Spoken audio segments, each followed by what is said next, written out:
All right, I hope everyone is caffeinated and feeling full after lunch, ready to dig into our final couple of panels today. I just have the quick pleasure of introducing Rob Cheney, who is just a fantastic reporter here in Missoula. Many of you probably recognize his name.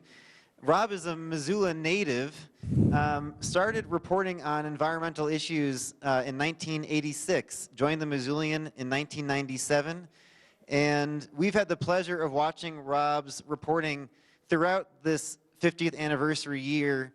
If you haven't seen them, check out Rob's really wonderful vignettes about trails and wild places all across Montana, wilderness and roadless areas. Just a fantastic series. We're honored to have him here today, and please welcome Rob to the front here as he introduces the rest of the panel. Thanks, Rob.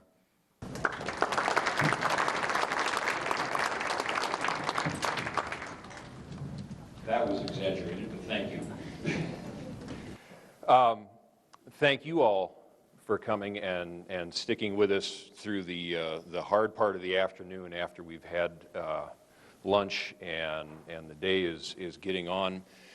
But now is the part for advocacy and activism and being active. And I wanted to just start off, a lot of us, I think, were here on Wednesday and heard our initial panel talk about their first wilderness experiences. And I just wanted to briefly mention mine because it's a little bit different. And what got me so involved in this was when I was very young, in about first grade, my parents regularly rented a cabin on Flathead Lake. And it had a point of rocks that went out into the water. And these were boulders, size of this podium, that stuck out. And when you're in first grade and you're about this high, these are big rocks. And there was a spot at the end of this podium, at the end of this point, that the rocks came together just right and they made a chair. And when you're this high and the rocks are this big and you've got your own rock throne, this is a really cool spot to sit and watch Flathead Lake. And now we came to this cabin several summers consecutively, and I don't remember which summer it was, but one summer we came and I ran down to the lake to go check out my throne, and it was gone. Flathead Lake had taken my rocks away. And again, you're this big, the rock's this big, where'd the rock go? It got me thinking, and I have been fascinated ever since, by how much power nature has, and how much indiscriminate, unprocessed, unfathomable purpose it has in moving stuff around.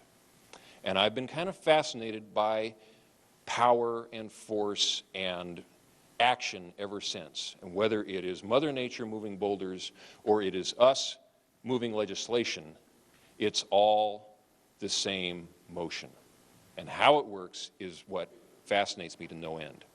So what we're going to do in the next 90-odd minutes here is hear from four folks who have wielded or been pushed around or attempted to get out of the way of or attempted to direct some of this power in the most personal, for everybody in this room, I think, arena that we have, and that is the wilderness fight. Now, a favorite phrase of mine that has been rolling around a little bit lately is the idea that the plural of anecdote is not data. It's really, really hard to prove the value, to prove the worth, to prove the measuring stick of something as nebulous as wilderness. We can talk about the experiences we had, the life-changing moments, the extra business, the ecological impact, the number of grizzly bears, but do they really give us a measuring stick that we can valuably handle? I'm not so sure. What we've got is not data, it's anecdotes. It's like Pot Williams said on Wednesday, it is the stories that we share that we try to use to build community and build support or fix the problems that we have with the wilderness system that we've got. And we've been hearing a lot of the stories for the last few days. We've been hearing about, in particular, personalities. People who were the driving forces, the passionate movers, the assholes, the whatever you want to call them, who wouldn't give up and had to make things happen. Doris Milner, Cass Chinsky, Cecil Garland, Stuart Brandberg, Bill Cunningham. The list can go quite a bit longer.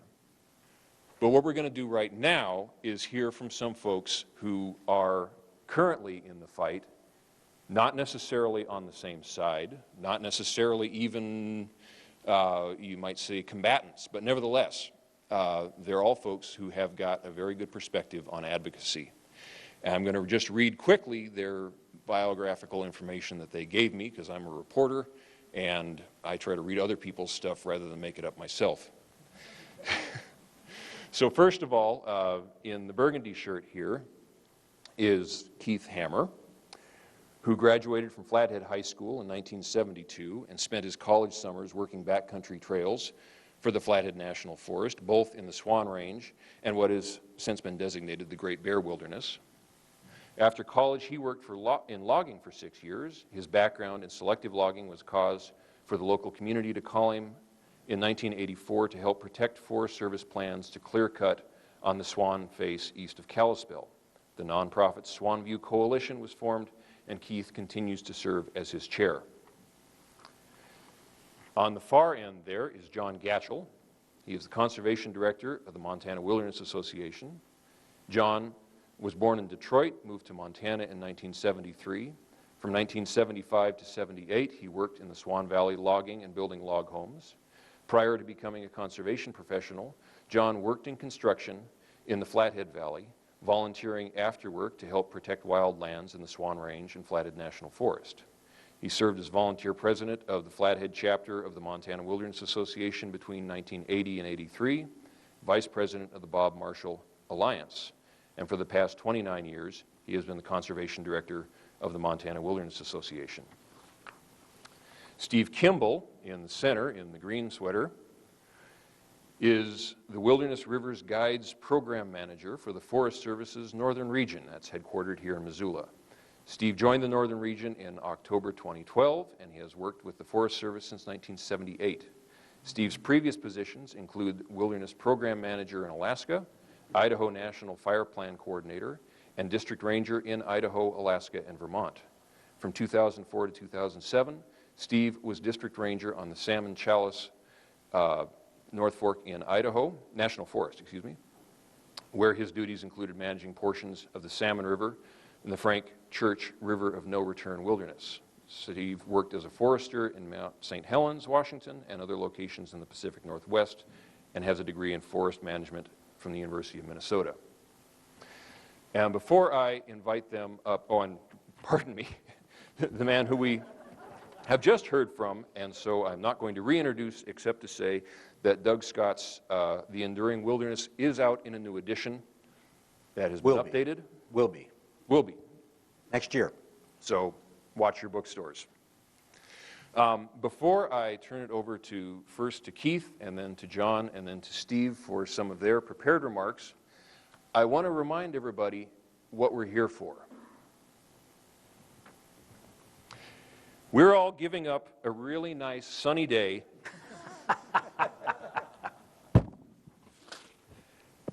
and it's kind of hard to see because Aber Hall is in the way, but we're looking out the window at a national wilderness area whose trailhead you can reach by city bus. This is what we're up to.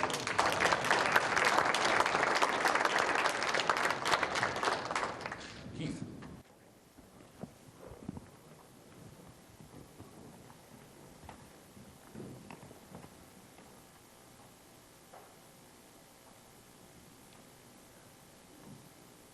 Get my other mic turned on here. Can you hear me all right? because I'll probably be turning, and I apologize, there's two screens. I might use a pointer from time to time over here. Can't quite shoot that far. But thank you very much for having me and for the introduction. And thank you all for being here. Let me see if I can get out of this. And well, the future, the name of this panel is The Future of Wilderness Advocacy in the Big Sky State. Well, that relies on all 50 states, not just Montana and its western neighbors. So I pose the question, where would America be today if it had left the issue of civil rights up to the bloc of southern states, which voted nearly unanimously, Democrat and Republican alike, against the Civil Rights Act of 1964? Where would we be today if the formation of Glacier National Park were left up to the Kalispell Chamber of Commerce, which opposed the designation of Glacier Park in 1910 because it would, and I quote, lock up exploitable natural resources? Should this have instead been resolved collaboratively so the big cedar trees along Lake McDonald and Avalanche Creek could have been logged in exchange for out-of-the-way park designations further up along the rocks and ice of the Garden Wall? I pose there's nothing wrong with recognizing the substantial prejudice that still exists against wilderness designations in the Rocky Mountain states and turning to the rest of the nation to help us do the right thing.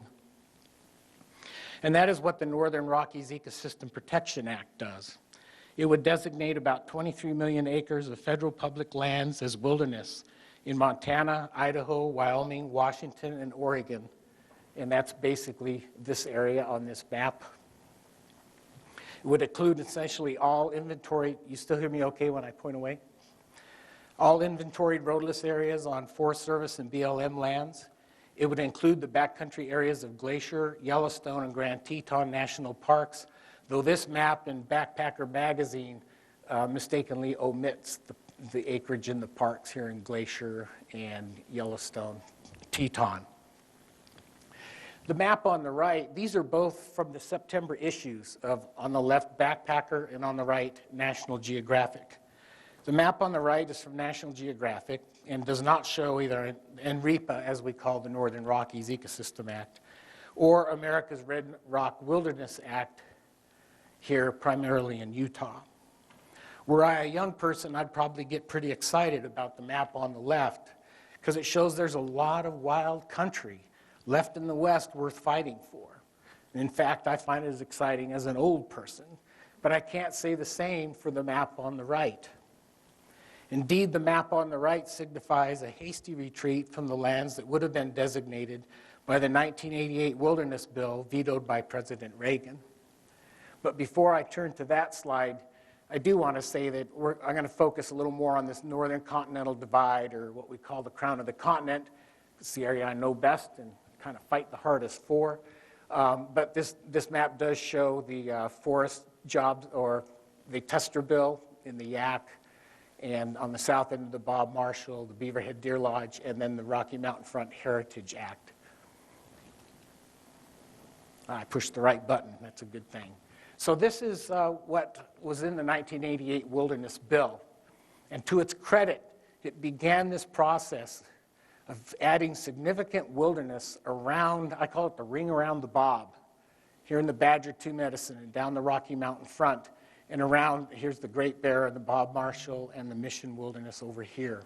And up the Swan Front, and substantial acreages on the Swan Crest, which is the northern Swan Range, as well as in the Flatheads North Fork, the Whitefish Range and the Galton Range over toward Eureka. And then to the credit of the Honorable Pat Williams, in the face of that veto, he moved forward and added acreages. And the 1994 bill, which did not make its way through Congress to the president's desk. But we see improvements, especially in the Swan Crest. It's now one contiguous wilderness proposal and more acreage in the North Fork, just as an example. But there is hope.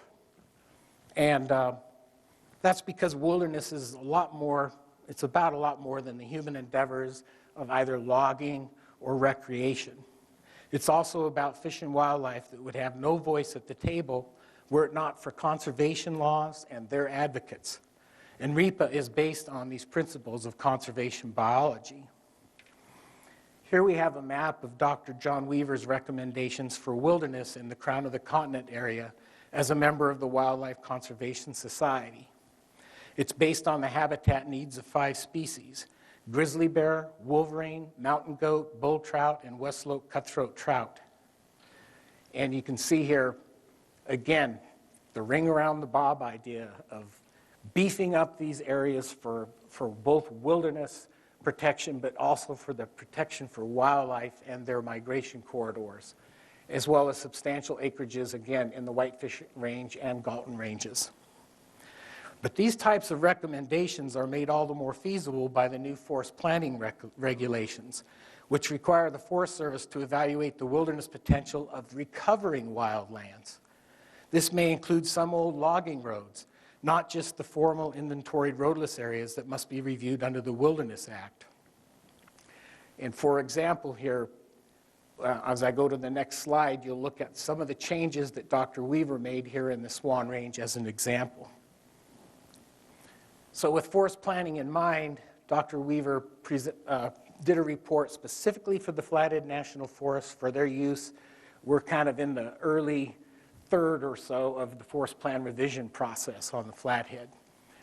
And as you can see here, he's beefed up his proposal for the Northern Swan Range and included recommendations for wilderness here in Bunker Creek, Sullivan Creek, parts of Quintonkin Creek, where there are very old and largely abandoned logging roads in there.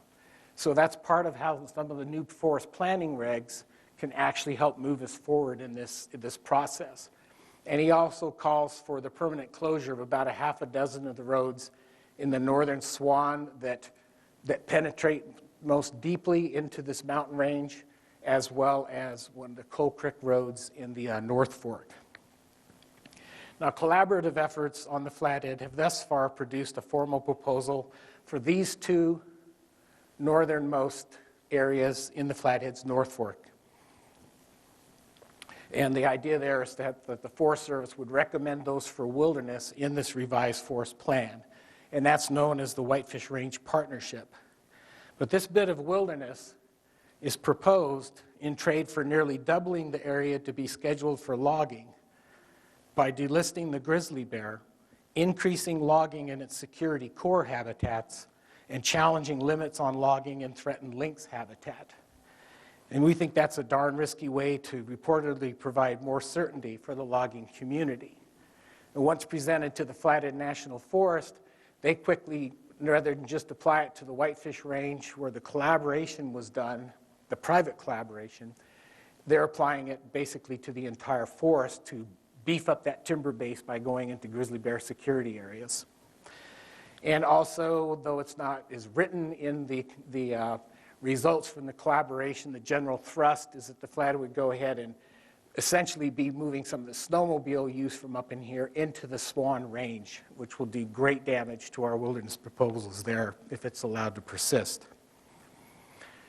So we presented this as our citizen revision of the Flathead Forest Plan for their use in forest plan revision. And this is a bit more robust than Dr. John Weaver's, in part because it takes into account other fish and wildlife species, not just the 5 that he looked at. And yet, this is still a compromise proposal. You'll notice that it still leaves the major roads over the Whitefish Range and all of the major roads that come into the major trailheads for the Bob Marshall and the Great Bear and the Mission Wilderness.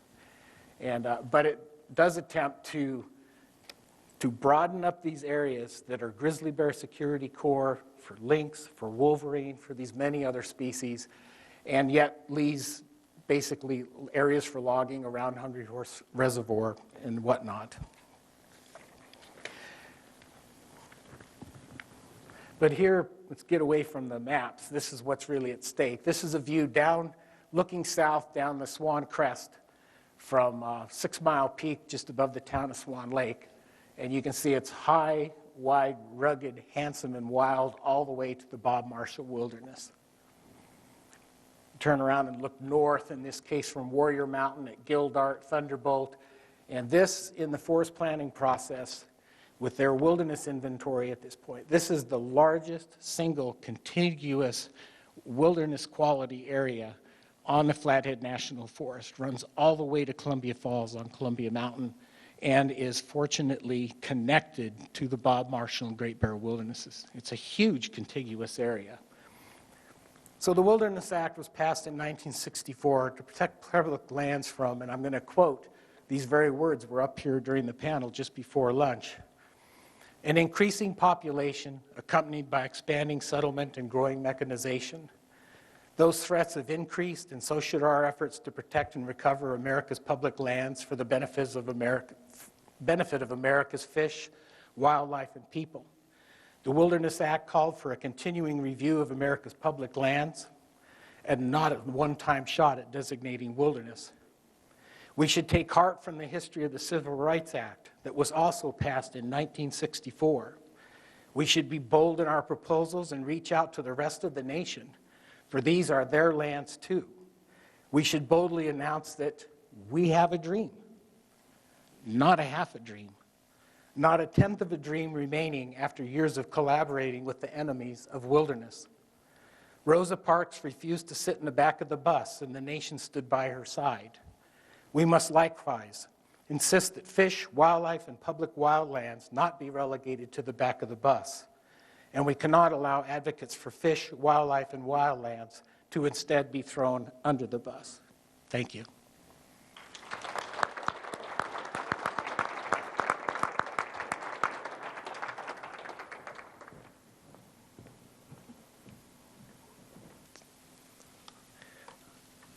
That's great. I really appreciate all Keith's work on the Swan Range. The Swan Range is what got me involved. I remember writing a letter when we worked in a logging crew, and it was like, that's a no-brainer. It should be wilderness, isn't it? And, you know, that was like 35 years ago during Rare 2, I think. Anyway, wilderness is a defining quality of Montana, and it's exemplified by the words of the preamble of the Montana State Constitution, which says, "We, the people of Montana, grateful to God for the quiet beauty of our state, the grandeur of our mountains, the vastness of the rolling plains," and on. Qualities like quiet beauty, mountain grandeur, vastness, those are wilderness qualities. And it's within Montana's wild public lands that those qualities are found and must be protected to keep them intact. The Montana Wilderness Association was founded, organized by Montana hunters and conservationists in 1958 to protect Montana's wilderness and public lands. And passage of the Wilderness Act was MWA's #1 legislative priority.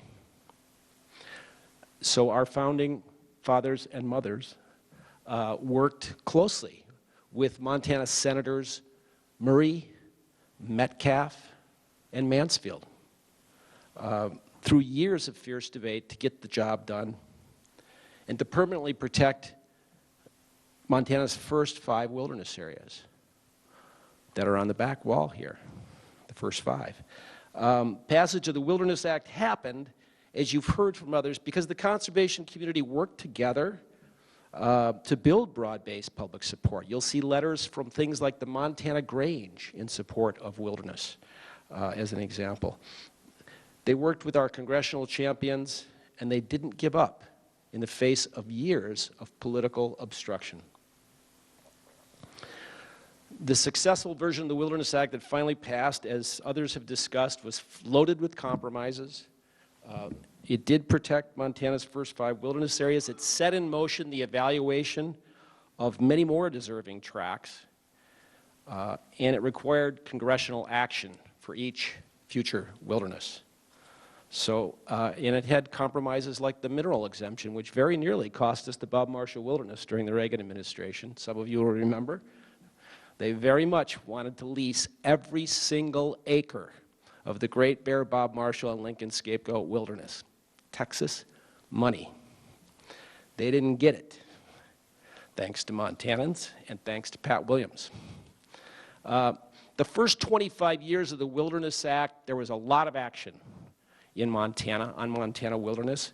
The National Park Service, the U.S. Fish and Wildlife Service, the BLM, public land managers, and the Forest Service conducted reviews of wilderness quality lands, made recommendations. Some of those have yet to be acted on by Congress. The Forest Service had Rare 1, Rare 2, and as we could still say, they hadn't had one that was well done, just rare. Anyway, there was also, because those were challenged, there was a subsequent evaluation in the forest plans, and that is the basis for the roadless conservation rules, the inventory in those. 10 additional areas were designated, including the Scapegoat, the first citizen-established wilderness in the United States. The first BLM wilderness, and only one today in Montana, the Bear Trap Canyon, part of the Lee Metcalf Wilderness. A lot of great firsts came from Montana. For a period of about 5 years, the Montana congressional delegation worked diligently and finally passed the statewide wilderness bill. That's been discussed. And the important thing to remember is that because that bill lacked a signature, President Reagan's, all 24 wilderness areas that we'd now be celebrating the 26th anniversary of are unprotected and vulnerable. They're not protected today, and they are vulnerable. We could lose the Great Burn, for example, by a decision of a forest supervisor in the Nez Perce Forest. And so because of that, we've got to work for those areas. So these lands are vulnerable, and that's why we want them designated wilderness. That's the goal, because then they're not vulnerable to shifting supervisors, politics, and policies. For 14 years, long years, the Montana congressional delegation did nothing to protect Montana wilderness. And that finally changed with a lot of hard work, but it also changed with new leadership in the form of Senator John Tester. So in 2009, Senator Tester broke 14 years of zero Montana wilderness legislation by introducing the Forest Jobs and Recreation Act. That act combined the collaborative work from partnerships in 3 different Montana communities and landscapes. And it was after that, 2 years later, that Senator Baucus introduced the Rocky Mountain Front Heritage Act, which was discussed this morning, likewise built by a broad-based coalition. Each of these bills reflects new approaches built on years of working to bring people together. If you look simply at the Lolo portion of the Forest Jobs and Recreation Act, we can go back to meetings with the Snowmobile Club in 2000, working with Pyramid Lumber on, not on wilderness, but on stewardship contracting. These things started to build and break down old adversarial relationships and allowed us to eventually talk about landscape stewardship, not only the wilderness that deserved to be protected, but the roaded lands that had been neglected, that had problems with fish and wildlife habitat, with watershed, way too many roads. I don't know anybody that works on this that doesn't recognize there are way too many roads on our landscape today, and many more need to be removed. And identifying the right ones and removing them is a very important part of stewardship. So these new approaches are building partnerships, and although Congress is not working, these new approaches are working. And I think there's some anecdotal evidence. Just this year, the 50th anniversary, polling showed 78% of Montanans say that wilderness protection has been good for our state. That's awesome. That's great news. That's overwhelming. That's mainstream. That's not a fringe issue. That's mainstream. Last weekend in Seeley Lake, Montana, there were a few people that were here. Adrien, there were over 2,000 Montanans, 2,400 Montanans came to celebrate to Seeley Lake, Montana. Now, Seeley Lake is a sawmill town. In fact, the celebration was just right near the sawmill. We had tours of the mill. 2,400 Montanans came together to celebrate the 50th anniversary of Montana wilderness. That's great news. We're making wilderness, bringing it back as a mainstream issue. And we need to make it not only a mainstream, but a main street issue. It was great to hear from Marty last night. doing her work to organize 90 Montana businesses. We need more of that kind of work because it is a mainstream issue. I stopped by Seeley Lake on my way back from the Swan Range, as a matter of fact, Monday, for a sandwich. And I walked in to the store without thinking about it. You know which store. But right there in downtown Seeley, and there's a 5-foot wide sign that says, "Keep it wild, Montana Wilderness Association." It wasn't that long ago that Seeley Lake was pretty much plastered with neon green signs that said, "This business supported by timber dollars." And it wasn't just that, but it was the fact that it meant no wilderness. That's what that sign meant when they came out. That's a change. That's anecdotal, but it's a positive change. And we need more of that. It's a great example. Today we have leadership in our some leadership in our congressional delegation willing to sponsor, roll up their sleeves, and work to pass Montana wilderness legislation. And we needed to support that and keep that rolling. Last week in Seeley Lake, Governor Bullock spoke about the power of people working together to protect wilderness and to care for our national forests and public lands. And he added his support to Senator Tester's legislation, the Forest Jobs and Recreation Act, and the Rocky Mountain Front Heritage Act. So we have strong partnerships. These partnerships are pivotal in helping us dispel the old green sign belief that says wilderness hurts local economies and costs jobs. That's still out there, but we need to break that down because it isn't true. And we can demonstrate that by working in partnerships with people for landscape approaches. Last fall, Keith mentioned a new partnership was formed to advance a landscape approach to the Whitefish Range through revision of the Flathead Forest Plan. Forest Plan revision is an opportunity for those things because it's the one time the Forest Service takes a landscape look at landscapes. And the Whitefish Range Partnership is asking the Flathead National Forest to recommend actually 3 areas, but it's 82,000-acre North Fork wilderness along in Tuchuk, Hefty, and Thompson, Seton roadless areas near the Canadian border. This Congress has proven unproductive in the extreme. They've only passed one bill, as Doug told us, nationwide in all this time. One little bill, and for political reasons, but whatever the reasons, one bill. Even the North Fork bill, which would have protected the North Fork of the Flathead from mineral leasing, has been allowed to stall out because of the objections of 3 Republican out-of-state senators. What does Senator Coburn know about the North Fork? Nothing, but this is indicative not of the problems with the North Fork bill, but of the problems with the Congress. That's allowing extremism to dominate rather than mainstream. Mainstream would be passing the North Fork bill. Mainstream is passing the Forest Jobs and Recreation Act. Mainstream is passing the Rocky Mountain Front Heritage Act, and we should be demanding it. Wilderness is caught, but it's not the cause of congressional gridlock. It's much larger than wilderness, as I think is clear. But for Montana, congressional gridlock adds years of delay for outstanding areas of wilderness. It leaves them vulnerable, and if we lose them in an administrative process, like option B in the Nez Perce Forest, they're gone. We can't afford to lose them even once. So we've got to be engaged in those forest plan revision processes for the good and to prevent the bad. One bill, anyway, can you imagine what Congress would say if the Forest Service said, "Oh, we only got one project done this year"? I mean, imagine how they'd get blistered. Well, anyway, that's a track record that's not one to be proud of. But that brings the final point, I think, and that's just that as the Whitefish Range Partnership shows, as the danger of some things on the Nez Perce shows, we need to be engaged in forest plan revision. And it's a great opportunity. Forest plans are legally binding. If they have good standards, they can protect wildlands, not permanently, but for 20 or 25 years.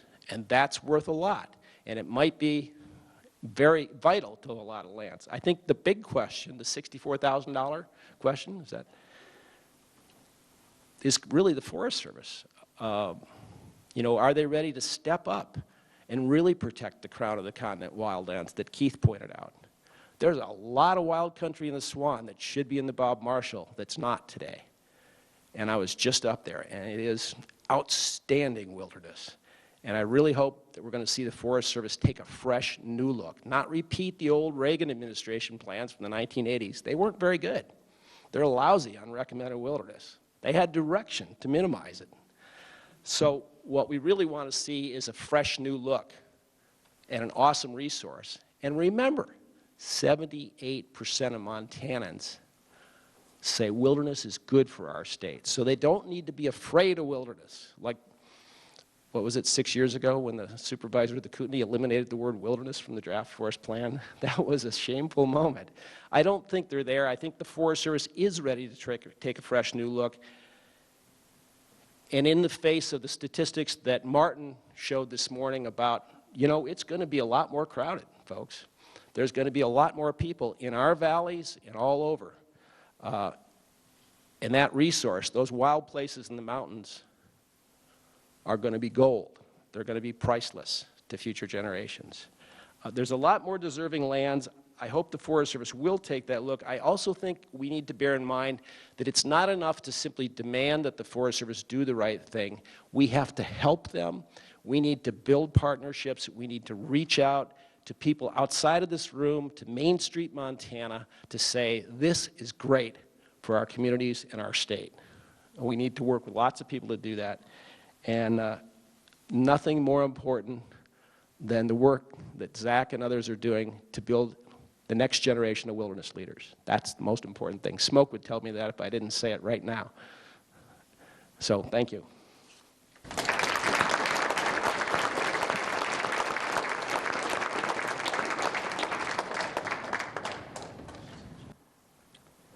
Well, hello. I'm with the Forest Service here in the Northern Region, stationed in Missoula.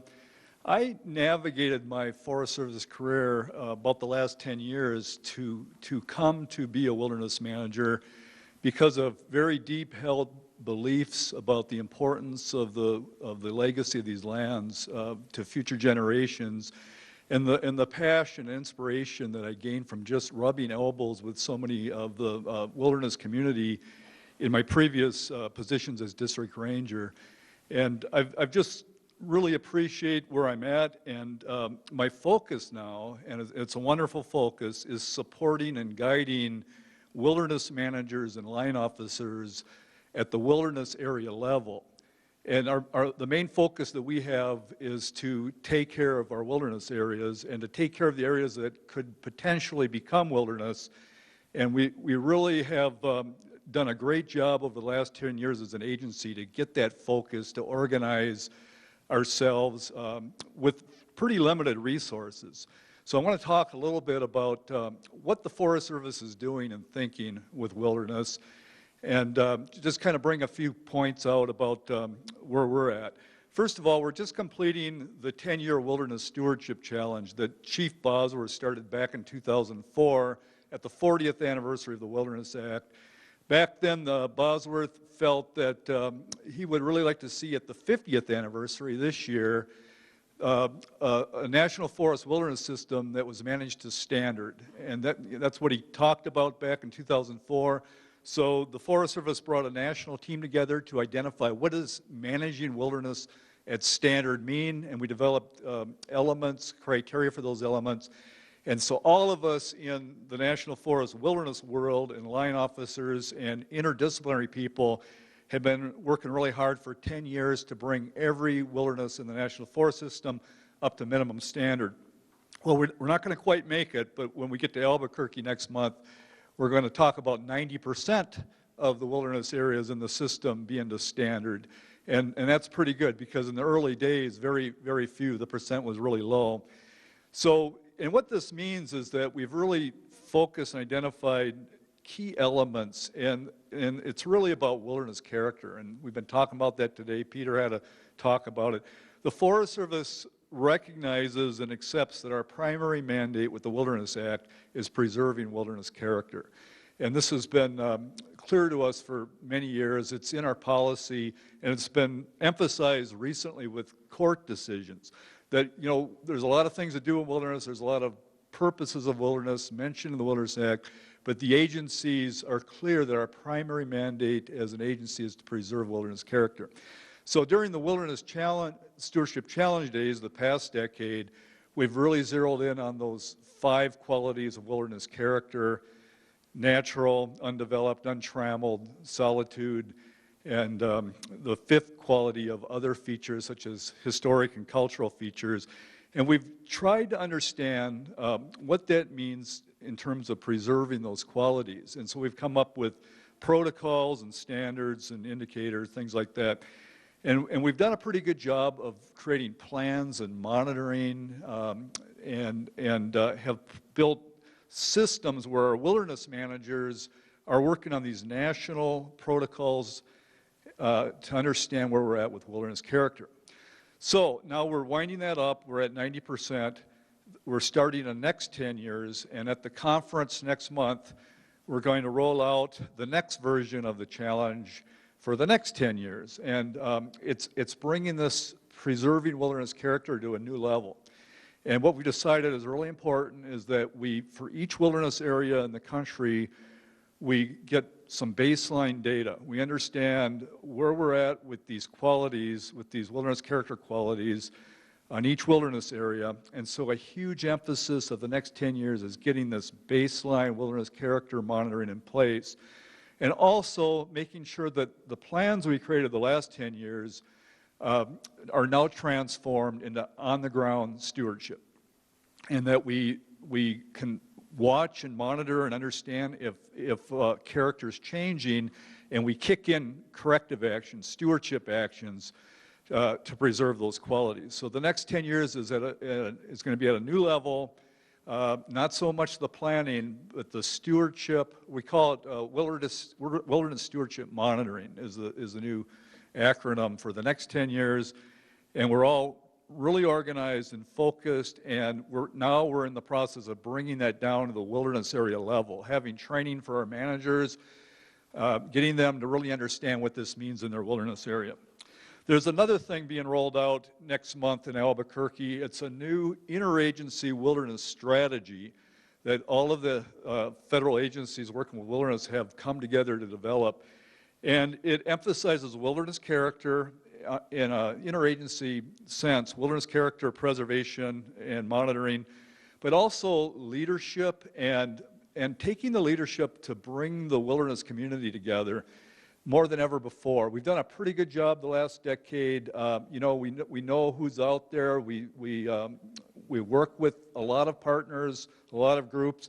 We want to take that to another level. So we've developed this strategy, interagency strategy of bringing the right folks together as a wilderness community. So it isn't just an agency thing. Wilderness character preservation is a responsibility of the agency, but it's going to take the village. It's going to take all of us to work on that. Another aspect of that strategy is more interdisciplinary emphasis. There's been, the wilderness managers and line officers carrying a lot of that load the last 10 years, and we think that there's ecologists, biologists, a lot of folks that really know about wilderness character that we've got to bring back in stronger. A few other aspects, planning. John and others mentioned how important it is with these new plan revisions. Well, they're out there going. Nearly all of the forests in our region will be into plan revision here very soon. And a role that the Forest Service has is to help focus on our mandate, wilderness character preservation, and to make sure that the lands being evaluated for additional wilderness go through a very deliberative, thorough, transparent process of review. Previously, it was pretty much an internal thing, looking at wilderness, looking at lands roadless for potential wilderness designation. Well, we're opening that up. Our new planning directive and handbook directs us to involve you and to do this very deliberatively and really focus on all lands and match the characteristics of wilderness through this transparent process. You know, the challenges are strong and our money's pretty low. This year in our region, we just sent $1.6 million down to the field to the forests and districts for wilderness management. That's not very much. that translates into 25 or 30 wilderness managers with part-time wilderness responsibilities. Some of them full, but a lot of them, it's just one of their many hats with recreation and outfitters and guides.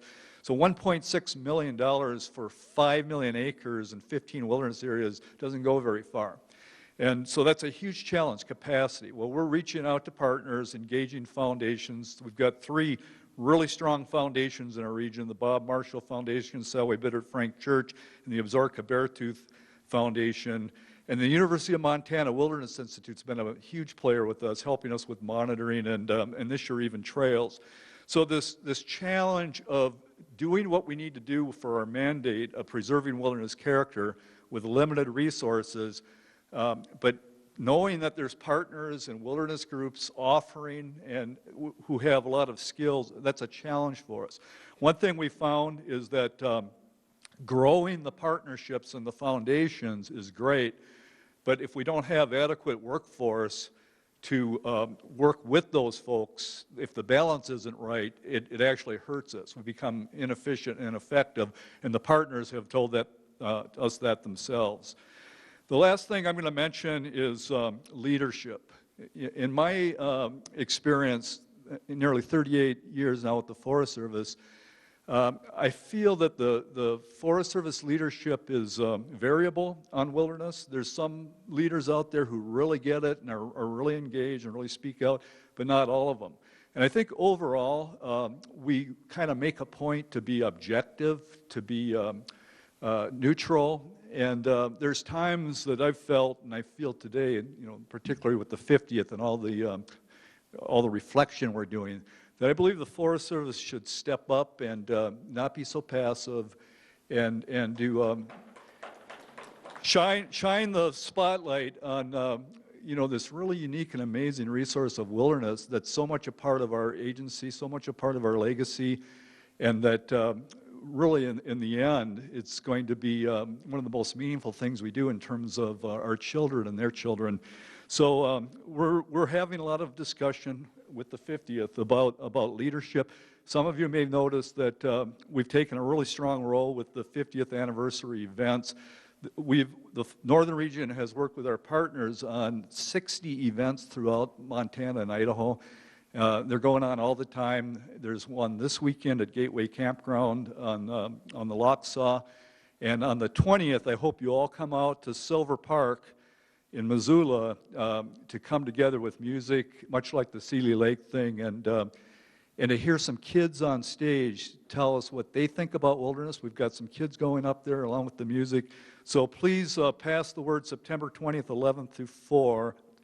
And let's come out again like Seeley and really embrace this community we have. Missoula is the wilderness hub of America, and we should be extremely proud of that and embrace it.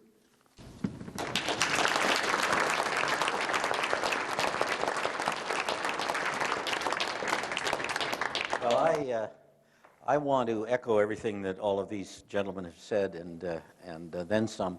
I particularly liked Keith's. Keith is a more contemporary example of Cecil Garland, the passionate wilderness advocate for a place that he loves. And the swan is, and the whole, I like that ring around the bob, ring around the bathtub, is a extraordinarily important idea. In part it's important because in the old days, nobody's fault, the Forest Service chose to draw wilderness boundaries on the top of the escarpments. The Rocky Mountain front is the classic example, and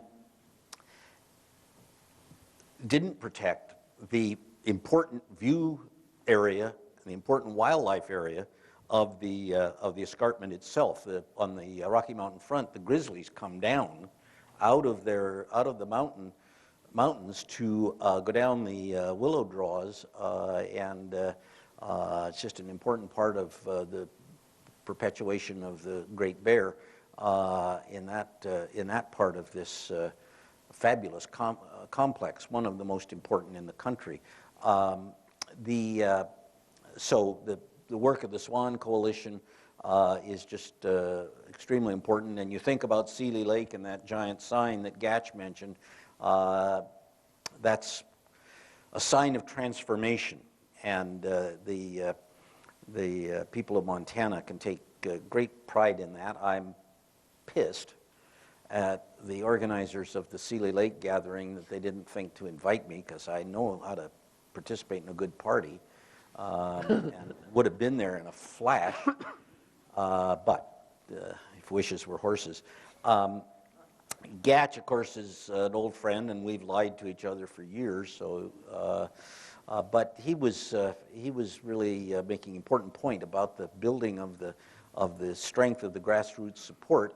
And as I said earlier, if you haven't proceeded yet to success, keep building, keep broadening that coalition. You got to do it. You got to reach out. You got to train other people to reach out, get their friends and their neighbors and the school teacher and everybody you can lay your hands on. Churches, extremely important. Ecumenical councils in almost every community would be happy to help carry this message. Just after the Wilderness Act passed, I was dispatched to work a forthcoming public hearing in Watford City, North Dakota for the Theodore Roosevelt National Memorial Park. And I called the only members we had in Watford City, or a town just north of there, I forget the name of it, and said, I'm flying in, next week, and we have prepared a flyer about this proposal that we'd like you to distribute. When we get there, we can make a plan for how to distribute it around the community to stir people up to come to this hearing. And so they said that'd be fine. An elderly couple and I got to their house, and they put me up, and there were doilies over the overstuffed chairs. And I looked around my box. It was a pretty big box, and I said, "Oh, rats! Didn't my box get here?" And she said, "Oh, yes, your box got here." And I said, "Well, where is it?" She said, "Oh, well, we distributed them all."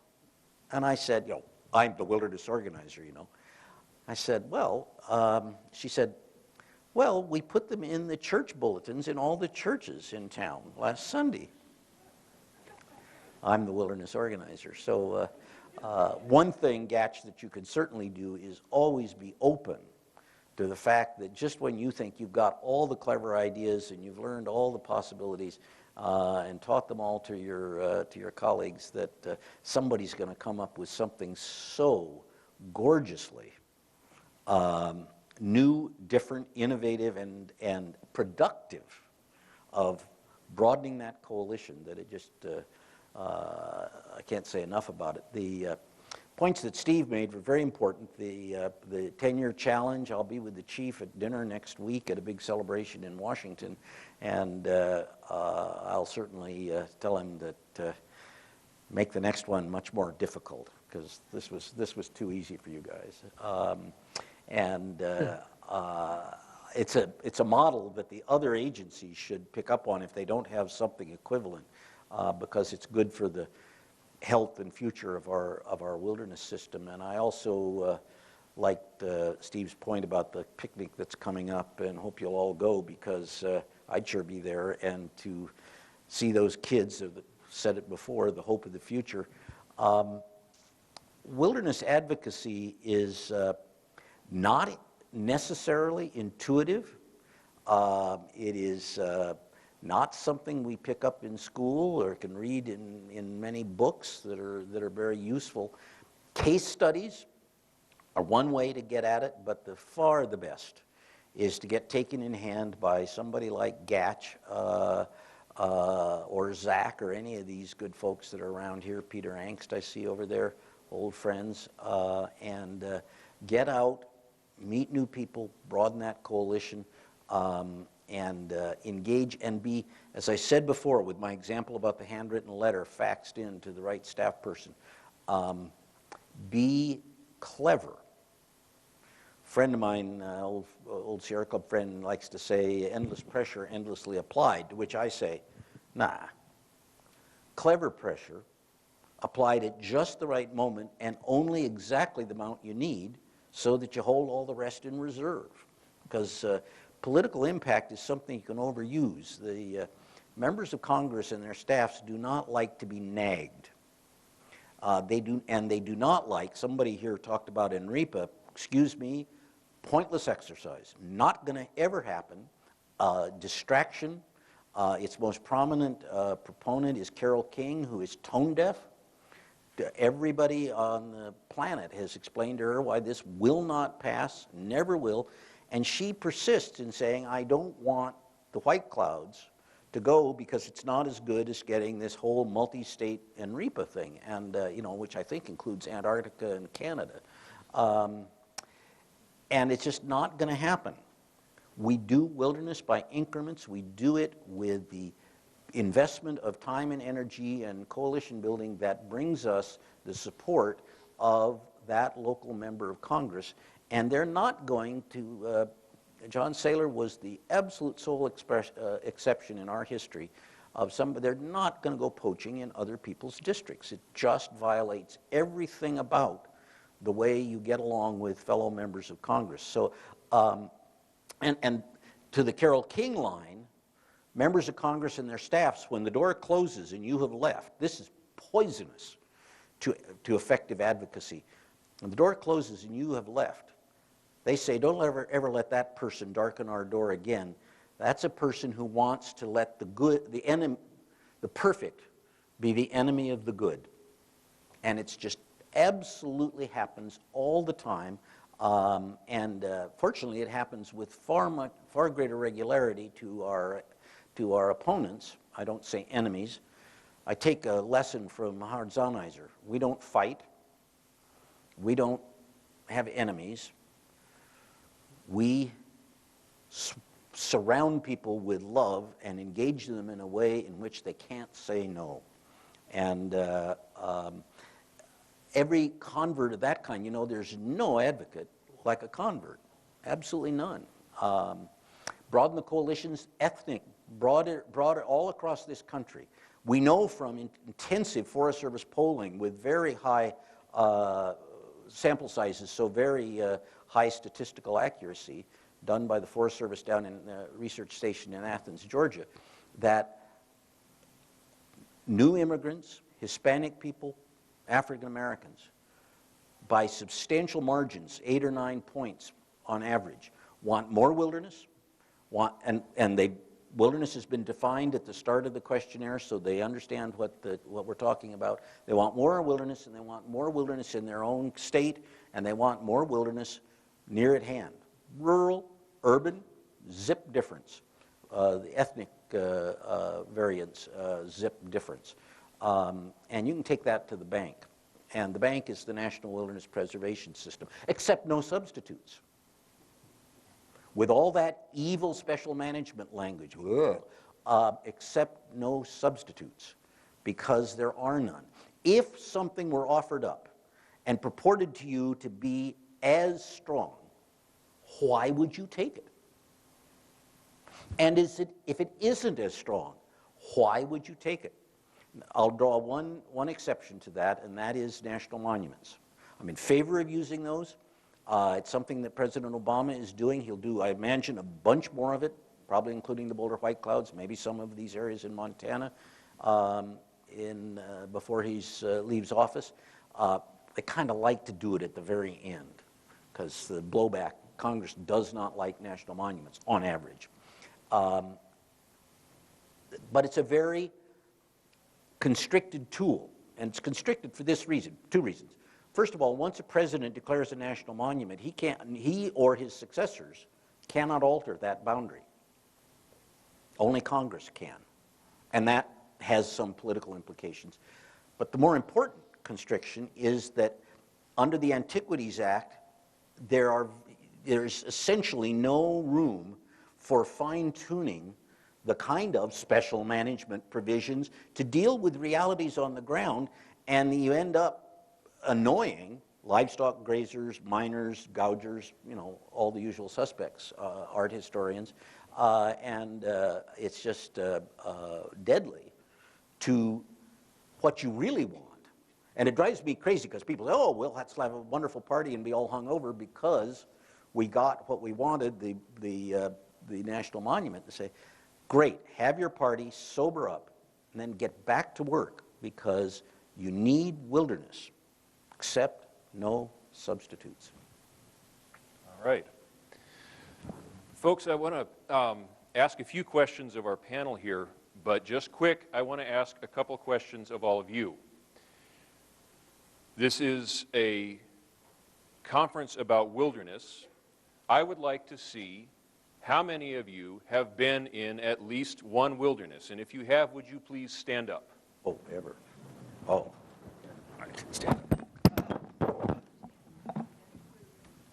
Okay, that was a trick question. That was basically to get the blood circulation back in the veins. Hang on, though. Everybody who has been in at least 5 wilderness, please remain standing.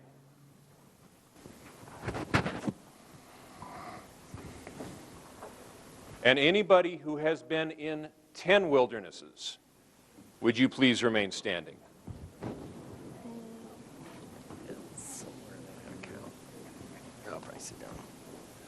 Okay, now here is the most important question of all, and I really, really need somebody to answer honestly, and I do not mean to single you out, but who in this room has never been in an American wilderness? Would you please stand up? In an American wilderness. Never been in one.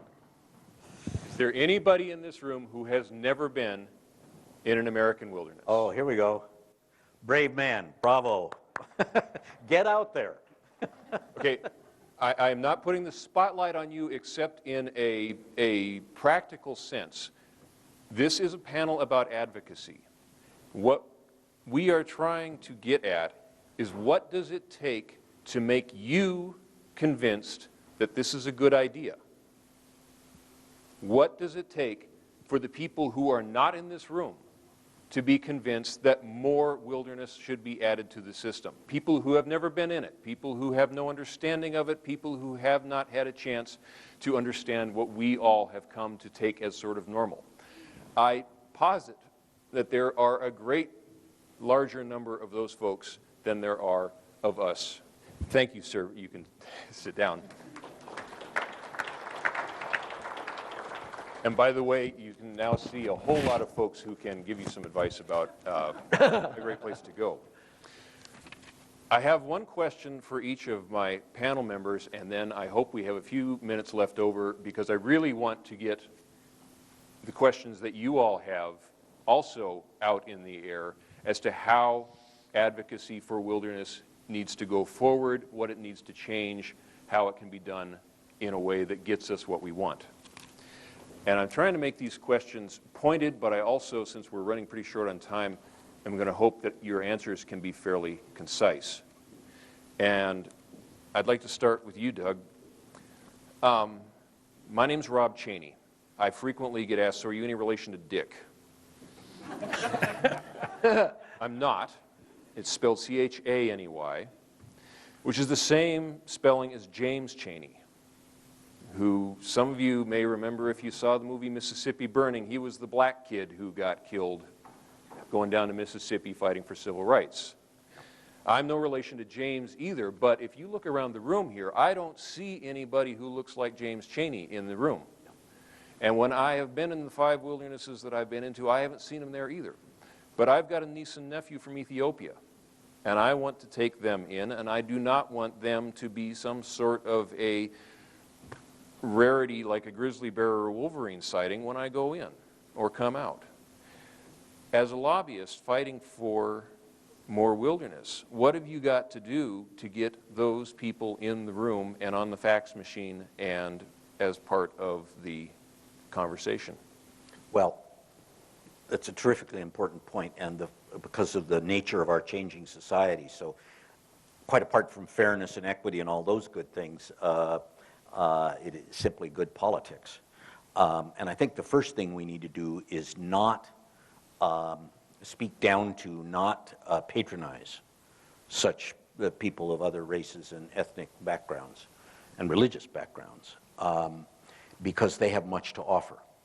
And wilderness, we're all here because we strongly believe that wilderness has much to offer to them, spiritually, psychologically, every way that you can discuss.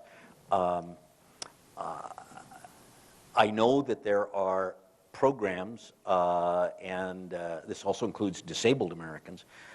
There are active programs which are working to take inner city youth. The Sierra Club has a terrific program for this in Los Angeles and other places, to take inner city youth out. And somebody told me an anecdote about a little kid, maybe 5 years old, something like that, who went out into a wilderness area from Central City, Los Angeles, and he was frightened by the Milky Way.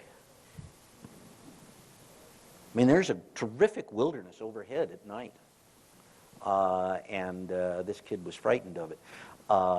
The Hispanic, again, just plain practical politics. This is, in various states, a hugely important and growing political bloc in our country. They vote, as do African Americans, in higher percentages, and we just have got to be cognizant of the importance of taking them by the hand, offering to introduce them to take them to the art museum, show them some of the great wilderness art, but then on to a real wilderness. You don't have to go far. You could just drive along and look in. There's far more people that drive along the road and look into wilderness areas than get out. You know, there's bears and wolves in there. But if you can entice people to take a stop at a turnout and take a little bit of a walk, go smell the wildflowers, take a photograph in the wilderness, it's life-changing. And we need to do that. We need to all be ambassadors. We all need to be evangelists. We all need to be to John the Baptists for wilderness, because we get it. We know it's life-changing. And it's just a sacred obligation that we have. And I am ashamed to say I have not done that myself in the work that I have done and in the opportunities I've gotten to get into several dozen wilderness areas, including the very largest. It's something I need to work on. But I praise the Inner City Outings program of the Sierra Club and other similar programs. The Forest Service has a disabled officer who's one of her duties is to encourage getting disabled people into wilderness areas, and it's extraordinarily important. And down in float trips and on and on and on. Steve, I, for the first time, finally managed to get deep into the Bob Marshall, and I got to the Green Fork cabin, where I was met by a pair of wilderness volunteers, but did not see any sign of the Forest Service. As a reporter covering the Forest Service at the headquarters here, I get an awful lot of comments from folks from my readership that as far as wilderness is concerned, the Forest Service is rudderless. You're really good at fighting fires and you're really good at publishing reports, but for actually putting boots on the ground, we're not seeing it. What's up? Well, the presence is pretty thin in terms of your chance of running into a Forest Service wilderness ranger. We just don't have a lot of budget resources, but not rudderless. We're really organized and focused on wilderness character preservation. What that means, we've been working for a decade on trying to understand really on each wilderness area what is out there in terms of developments, manipulations, what's going on with fire. Very specifically for each wilderness area, the Forest Service at the wilderness area level understands what's ticking in that wilderness and is being real selective with the small workforce and the growing partnerships and foundations to really measure whether that's changing, whether we're getting more footprint, more weeds, less natural fire, more suppression, keying into the indicators that wilderness character is changing. So we're very focused, we're organized in a national sense, from the nation down through the region to the forest to the wilderness area. We're very aligned right now. And set up pretty well to note and document changes so that if we feel over time, and this is time dependent, it isn't instantaneous.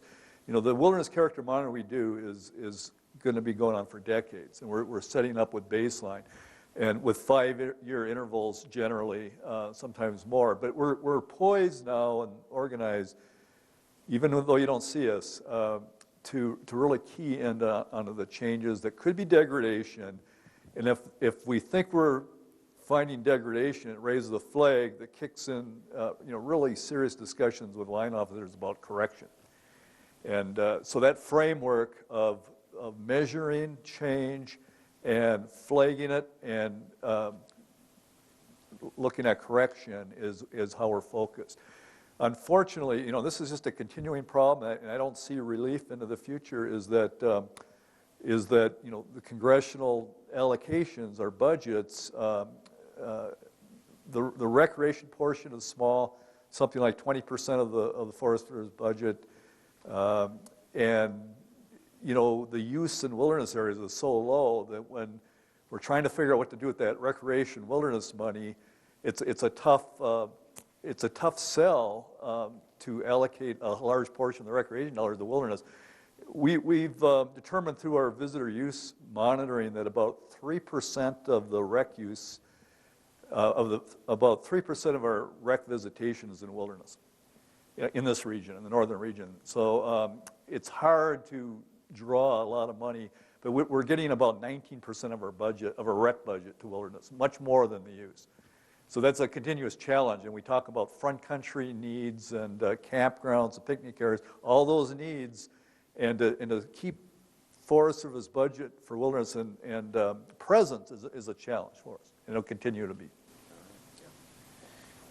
Keith, in 1986, when I was a cub reporter for the Hungry Horse News, I climbed up to Huckleberry Lookout on the edge of Glacier Park. And the lookout up there told me that she belonged to this group called Earth First. And I said, "What's that?" And she said, "Well, we're kind of this organization. We do these fairly crazy things in support of the environment. And most of them are pretty outlandish. And the reason we do them is not because we think we're going to win our point, but we're going to make the people to the side of us look normal, so that they might actually get a little bit further and get a deal done." And it's occurred to me over the years that the poles of argument have kind of lost the sense of there's a movement to the middle. And I'm afraid to say that you're one of the folks, I'm not saying you're in Earth First, but you're one of the folks who has been seen as somebody who is not going to let a deal go forward that doesn't meet really, really high standards.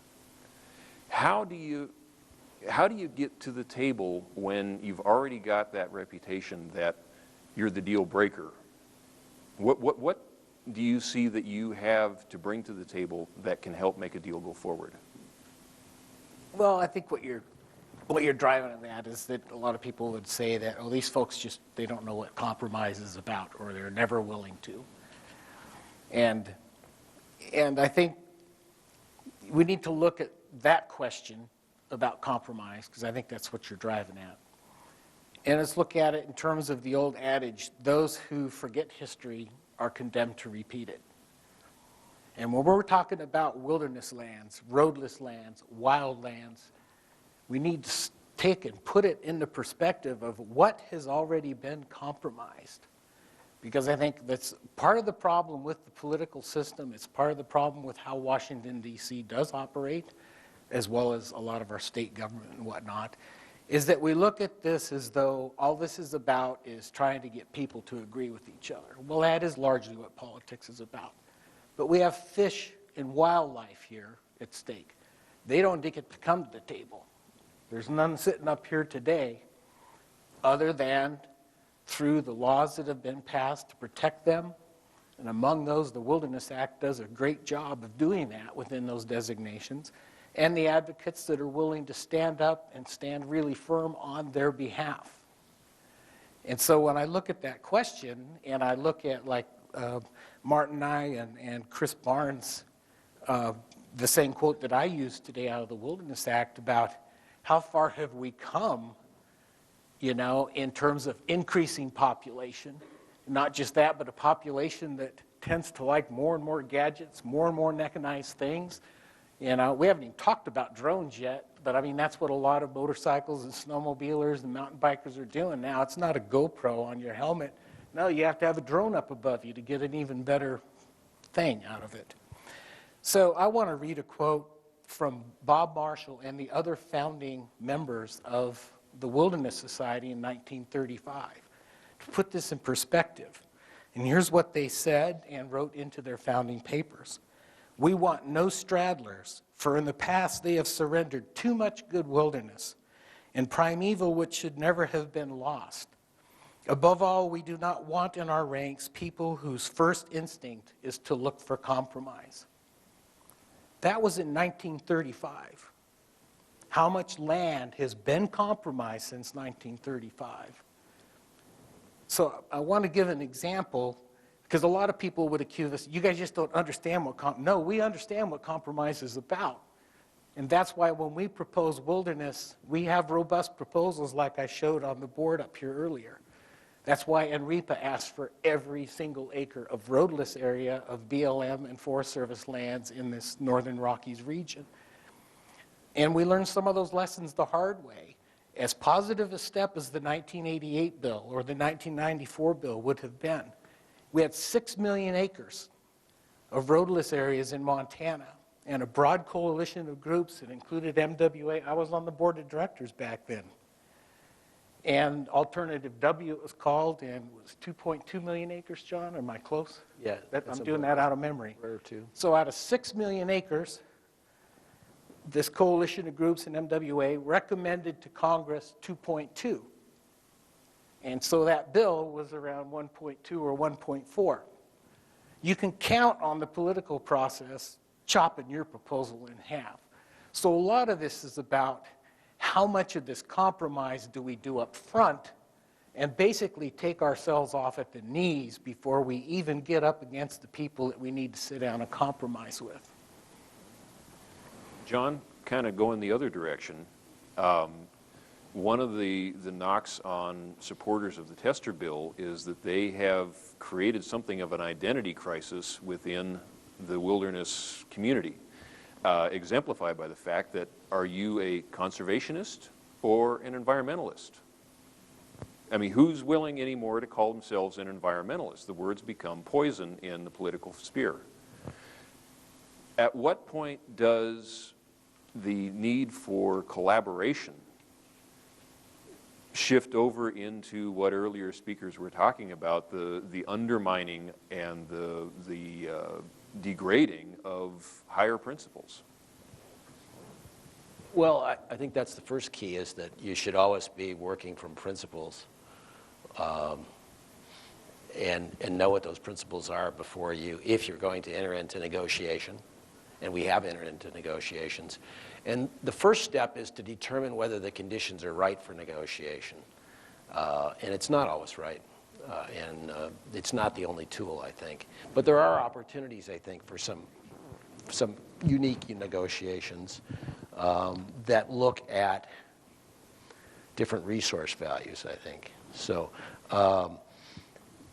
the situation today isn't the same as the 80s, when there was active Montana statewide wilderness legislation and the sense that each state needed to pass a statewide wilderness bill.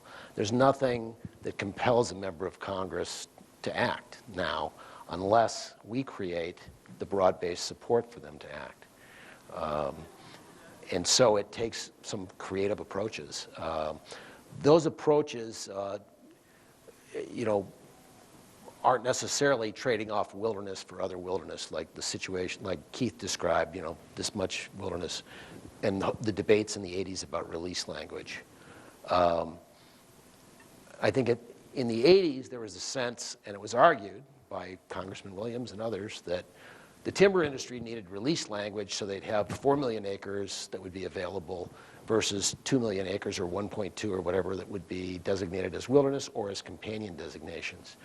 The Forest Jobs and Recreation Act doesn't have volume targets. It has acres treated, and they're performance standards, and they're there. And they're there in part because the agency hasn't performed. I think Martin said this morning, it's reasonable for people to ask for that, but he didn't think it was good to grant that.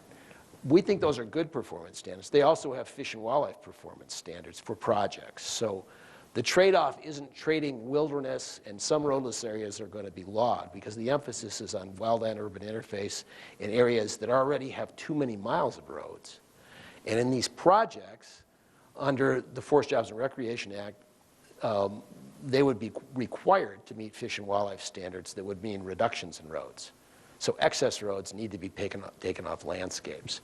Not necessarily to create wilderness, but to restore healthy streams, fish, and wildlife habitat. So it's reinvesting in roaded, trammeled landscapes. And we have a lot of trammeled public lands that have been hammered and used and neglected. So I think part of the value of that part of the equation is that we actually can create a mechanism to treat those lands, to bring watersheds up to standards, to apply the good aquatic standards that are in the Beaverhead Forest Plan. When we started our discussions, for example, there were 106 backlogged watershed projects on the Beaverhead that weren't happening.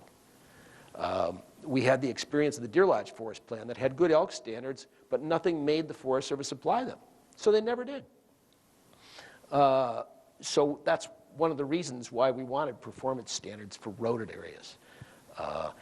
In addition, if you look right now, if the Forest Jobs and Recreation Act passes, this whole room would be full of Montana wilderness areas, 19 new Montana wilderness areas. 6 of them are BLM areas. That's 7 times the BLM wilderness we have today. That's an awesome bill. 8 companion designations. The rattlesnake is the first model, where you combine wilderness with companion designations that protect backcountry values, but not wilderness values, that allow mountain biking, that allow snowmobiling in some cases. Those are awesome protections, and I think that's part of what makes that a great bill. Plus, it's based on the collaborative work of people, Montanans, in 3 different communities. So I think that's part of why I think it's really an outstanding effort, actually. Some of the discussion this morning related to things like the Highlands, those things have been actually changed in the bill. So the Highlands now has wilderness and a special management area for the area that had watershed structures and landing zones. So a lot of improvements have been made. But anyway, imagine, that's why the Forest Jobs and Recreation Act is important. We've put it right up against our timeline. Zach, do we have a chance to let the audience play with this, or do we need to move? Ladies and gentlemen, I'm going to turn these 4 guys loose, and you can chew on them in the halls. Thank you very much.